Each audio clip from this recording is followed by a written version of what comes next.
Hello students, welcome back to my YouTube channel. इस video में हम लोग क्लास 8 का जो आपके इंग्लिश सब्जेक्ट है, ये आपका जो डैफोडिल बुक है, इसका जो चैप्टर 5 है फ्लाइंग मशीन, इसके हम लोग 25 टू 30 क्वेश्चंस, जो सारे क्वेश्चंस हमारे एमसीक्यूज के फॉर्म में रहेंगे, बहुत ही इंपॉर्टेंट और बहुत ही इंटरेस्टिंग होने वाला है। क्लियर हुआ? तो इस वीडियो को अंत तक देखिएगा और अगर ये वीडियो पसंद आए तो सब्सक्राइब एंड लाइक जरूर कर लीजिएगा। तो चलिए इस वीडियो को हम लोग शुरू करते हैं। इस वीडियो का हमारा पहला क्वेश्चन है, who is the author of the story flying machine. जो स्टोरी है फ्लाइंग मशीन, इसके ऑथर कौन है? Isaac Asimov, Ray Bradbury, H G. Wells and Jules Verne. तो फ्लाइंग मशीन का जो ऑथर है वो है रे ब्रैडबरी। ऑप्शन हमारा बी सही हो जाएगा। नेक्स्ट क्वेश्चन को देखते हैं हम लोग। In which country is the story flying machine set. ये जो फ्लाइंग मशीन है किस कंट्री में सेट है, किस कंट्री के बारे में बात किया गया है? तो जापान, चाइना, कोरिया और थाईलैंड। तो सब जानते हैं कि फ्लाइंग मशीन जो है सेट है वो है चाइना। ये चाइनीज स्टोरी है। क्लियर हुआ? चलिए हम लोग नेक्स्ट क्वेश्चन की ओर आगे बढ़ते हैं। तीसरा क्वेश्चन है, who rules the country in the story. इस स्टोरी में कौन रूल कर रहा है कंट्री को? ठीक है, ऑप्शन है general, scientist, emperor and pilot. तो इस स्टोरी में कंट्री को रूल कौन कर रहे हैं? तो एम्परर कर रहे हैं। ठीक है, जिसे हम लोग सम्राट सम्राट बोलते हैं या फिर शासक बोलते हैं। शासन करने वालों को शासक बोलते हैं। क्लियर हुआ? इस स्टोरी में कौन रूल कर रहे हैं? तो एम्परर। तो ऑप्शन हमारा सी सही हो जाएगा। What had the man in the story created. जो मैन कैरेक्टर है इस स्टोरी के, उसने क्या क्रिएट किया है, उसने क्या बनाया था इस स्टोरी में? तो ऑप्शन है हमारा a robot, a ship, a bomb, a flying machine. देखिए ये चैप्टर का नाम ही क्या है? Flying machine. तो इसमें हमारा सही जो आंसर हो जाएगा ऑप्शन डी हो जाएगा। ठीक है, next question. What was the emperors reaction after seeing the flying machine. यहाँ पर पूछा जा रहा है कि एम्परर सम्राट जो थे युआन, उसका नाम जो था युआन था, उसका क्या रिएक्शन होता है, उसका क्या प्रतिक्रिया होता है जब वह एम्परर जो है फ्लाइंग मशीन को उड़ते हुए देखते हैं या फिर उसको देखते हैं। क्लियर हुआ? तो पहला ऑप्शन है हमारा ही वॉज अफ्रेड, दूसरा है ही वॉज जेलस, तीसरा है he was impressed but afraid. Impressed मतलब बहुत ही ज्यादा खुशी होते हैं लेकिन वो उसको डर भी लगता है। ठीक है, जेलस मतलब होता है थोड़ा जलना, और अफ्रेड मतलब होता है डरना, मतलब वो डर जाता है या फिर वो क्या करता है, इग्नोर कर देता है। तो देखिए वो इम्प्रेस्ड तो होते हैं फ्लाइंग मशीन को देख करके, वो बहुत ही खुश भी होते हैं, प्रसन्न होते हैं, लेकिन वह डर जाते हैं। ठीक है, अपने प्रजा को लेकर के, अपने कंट्री को लेकर के वह डर जाते हैं। तो हमारा ऑप्शन क्या हो जाएगा? सी सही हो जाएगा। ठीक है, ऑप्शन हमारा सी सही हो जाएगा। नेक्स्ट क्वेश्चन की ओर आगे बढ़ते हैं हम लोग। What did the emperor fear. Emperor जो है क्या चीज से वो डरता है? That the flying machine would crash, मतलब इसलिए डरता है कि फ्लाइंग मशीन जो है ना क्रैश हो जाएगा, कहीं आग लग जाएगा, गिर जाएगा। या फिर that it would make people crazy, मतलब इसलिए वो डरता है कि लोगों को क्रेजी कर देगा, पागल कर देगा। That it could be used for destruction, मतलब इसलिए डरता है कि फ्लाइंग मशीन का इस्तेमाल जो है ना डिस्ट्रक्शन, तबाही के लिए किया जा सकता है, बर्बादी के लिए किया जा सकता है। या फिर that it would fly too high, और इसलिए डर जाता है कि ये जो फ्लाइंग मशीन है बहुत ही दूर उड़ सकता है, ऊपर उड़ सकता है।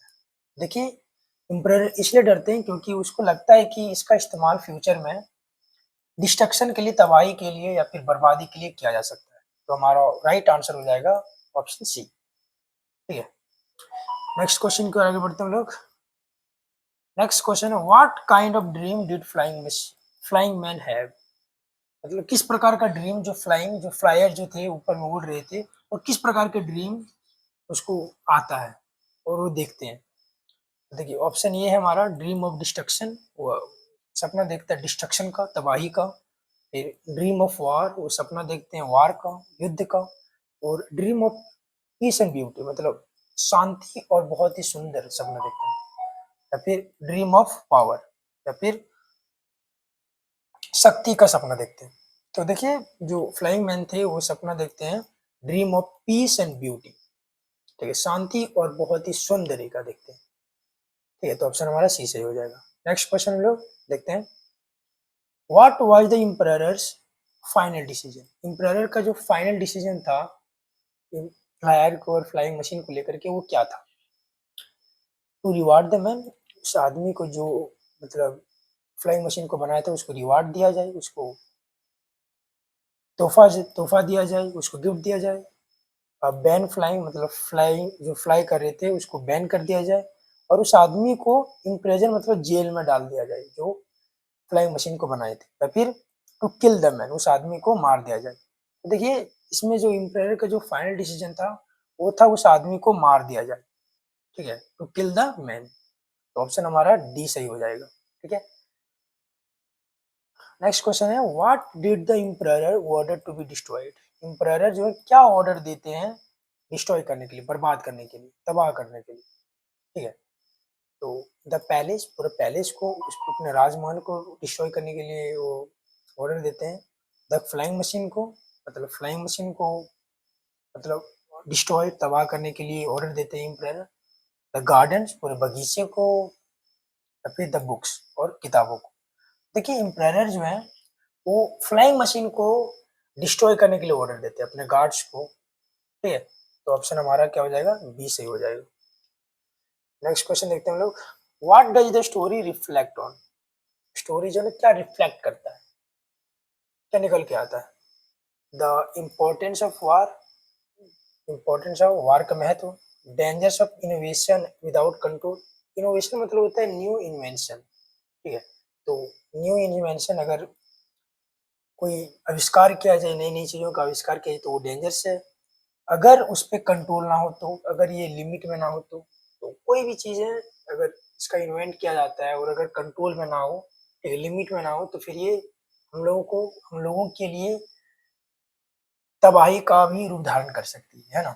तो सेम चीज़ यहाँ पर बताया जा रहा है। फिर सेलिब्रेटिंग इन्वेंशन, ठीक है, ये जो स्टोरी रिफ्लेक्ट करता है वो इन्वेंशन जो आविष्कार होता है उसको सेलिब्रेट करना चाहिए, खुशी मनाना चाहिए। और फ्लाइंग स्किल्स, जो फ्लाइंग करने का जो स्किल्स जरूरत होता है, कौशल जो जरूरत होता है, ये स्टोरी जो ना रिफ्लेक्ट करता है। देखिए ये जो है स्टोरी रिफ्लेक्ट करता है, ये करता है डेंजर्स ऑफ इनोवेशन, मतलब नए नए इन्वेंशन जो होता है, आविष्कार जो होता है उसका वो कितना खतरनाक हो सकता है अगर उस पर कंट्रोल, उस पर काबू ना किया जाए। ठीक है, तो ऑप्शन हमारा बी सही हो जाएगा। क्वेश्चन नंबर 11 है, what symbolize beauty and creativity in the story. इस स्टोरी में जो है क्या सिंबलाइज करता है ब्यूटी और क्रिएटिविटी के बारे में, नई नई चीजों के बारे में। द पैलेस, जो एम्पायर का जो पैलेस था, राजमहल, ये ग्रेट वॉल, जो ग्रेट वॉल ऑफ जो चाइना जो था वो, द फ्लाइंग मशीन और द एम्पायर्स रोड। तो देखिए जो क्रिएटिविटी और जो ब्यूटी का जो बात किया जाए, सिंबलाइज जो किया जा रहा है इस स्टोरी में, वो किया जा रहा है द फ्लाइंग मशीन, तो इसका आंसर हो जाएगा ऑप्शन सी। नेक्स्ट क्वेश्चन की ओर आगे बढ़ते हैं हम लोग, what symbolize power and fear in the story. इस स्टोरी में क्या सिंबलाइज करता है पावर, शक्ति और फियर, डर के बारे में। द फ्लाइंग मैन जो उड़ रहा था, the wall, the emperor and the city. तो देखिए इसमें जो पावर और जो फियर जो है, ठीक है, वो दोनों दोनों किसमें दिखता है? तो ये दिखता है हमारे एम्परर में, एम्परर युआन में। ठीक है, उसमें पावर भी है लेकिन उसको डर भी है, इसका इस्तेमाल किसी बुरे चीज, बुरे कामों के लिए ना किया जाए, है ना। तो ऑप्शन हमारा सी सही हो जाएगा। क्वेश्चन नंबर 13 है, what does the emperor value most. Emperor जो है ना किस चीज को ज्यादा वैल्यू देता है? आर्ट को, इमेजिनेशन को, कंट्रोल एंड ऑर्डर को, और फ्रीडम को। तो देखिए ऑप्शन हमारा सी हो जाएगा, कंट्रोल एंड ऑर्डर को। ये जो है ना ज्यादा वैल्यू देते हैं एम्परर युआन। क्वेश्चन 14 है, what was inventor's reaction to his punishment.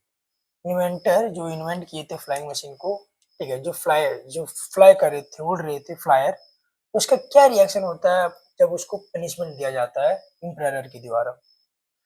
He ran away, वो भाग जाता है। ही एक्सेप्टेड इट साइलेंटली, वो उस चीज को एक्सेप्ट कर लेता है, स्वीकार कर लेता है चुपचाप रह करके। ही क्राइड फॉर हेल्प, वो हेल्प के लिए क्राई भी करता है, चिल्लाता भी, रोता भी है।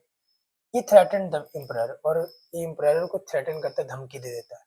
देखिए वो जो है ना साइलेंटली वो क्या कर लेते हैं, एक्सेप्ट कर लेते हैं। ठीक है, तो ऑप्शन हमारा बी सही हो जाएगा। वो साइलेंटली एक्सेप्ट कर लेते हैं अपने पनिशमेंट को।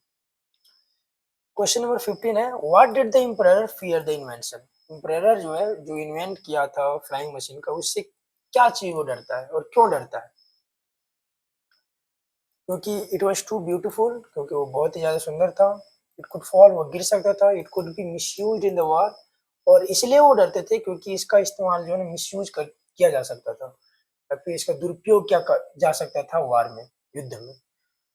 या फिर it would and his rule, और इसके रूल जो रूल कर रहा था, वो शासन कर रहा था वहां पर, उस चीज को अंत कर देगा। तो देखिए इम्परर इसलिए डर रहे थे उस फ्लाइंग मशीन के इन्वेंशन से, क्योंकि इसका इस्तेमाल जो है ना मिसयूज ना किया जा सके, है ना, दुरुपयोग ना किया जा सके वार में, और वहां के लोगों के लिए तबाही का कारण ना बन सके, इसलिए वो डर रहे थे। तो ऑप्शन हमारा क्या हो जाएगा, सी जो है सुटेबल, इसलिए हमारा ऑप्शन सी सही हो जाएगा।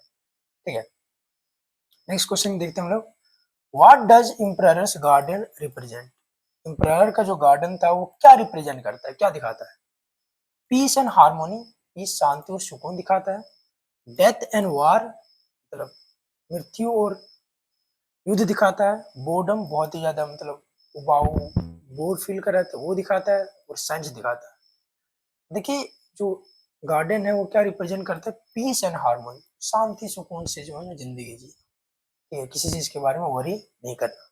तो ऑप्शन हमारा ये सही हो जाएगा। क्वेश्चन नंबर 17 है, what does the emperor compare the flying machine. Emperor जो है वो उसके फ्लाइंग मशीन को किसके साथ कंपेयर करते हैं? तो बर्ड, ड्रैगन है, स्टॉर्म है एंड डेमन। तो सही जवाब हो जाएगा हमारा, जो फ्लाइंग मशीन का जो कंपेयर किया जाता है वो किसके साथ किया जाता है, बर्ड के साथ किया जाता है। तो ऑप्शन हमारा ये सही हो जाएगा। क्वेश्चन नंबर 18 है, what is the tone of the story. Story का टोन कैसा है? ठीक है, तो ह्यूमरस है, ट्रेजिक एंड फिलोसफिकल है, सफिकल है, फिर रोमांटिक है, जॉयफुल। देखिए ह्यूमरस कॉमेडी टाइप का, फनी टाइप का तो है नहीं। ठीक है, रोमांटिक तो इसमें रोमांटिक का बात ही नहीं किया जाए, और जॉयफुल तो है ही नहीं, खुशी के बारे में तो बात है ही नहीं। तो ये इसमें ट्रेजिक है, क्योंकि लास्ट में जो व्यक्ति सबसे बढ़िया चीज बनाया था, ठीक है, इसके लिए लोग जो है बहुत ज्यादा कंटिन्यूअस एफर्ट्स किए थे उस चीज को हासिल करने के लिए, उस चीज को इन्वेंट करने के लिए, वो उसने किया था।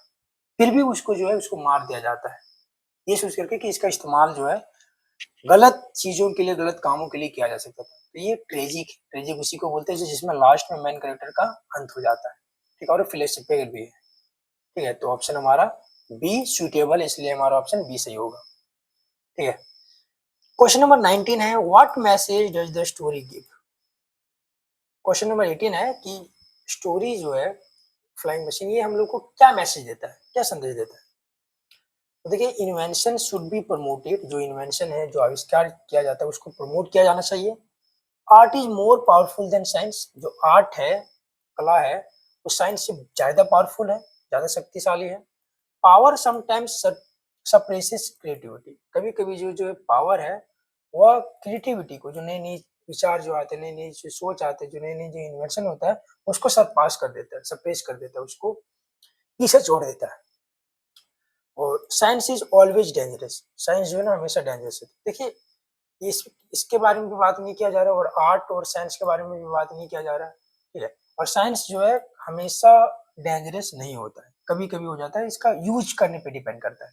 यहाँ पर देखिए पावर जो है, शक्ति जो है, कभी कभी क्रिएटिविटी, नई नई चीजें, नई नई सोच को जो है क्या कर देता है, सप्रेस कर देता है, उसको पछाड़ देता है।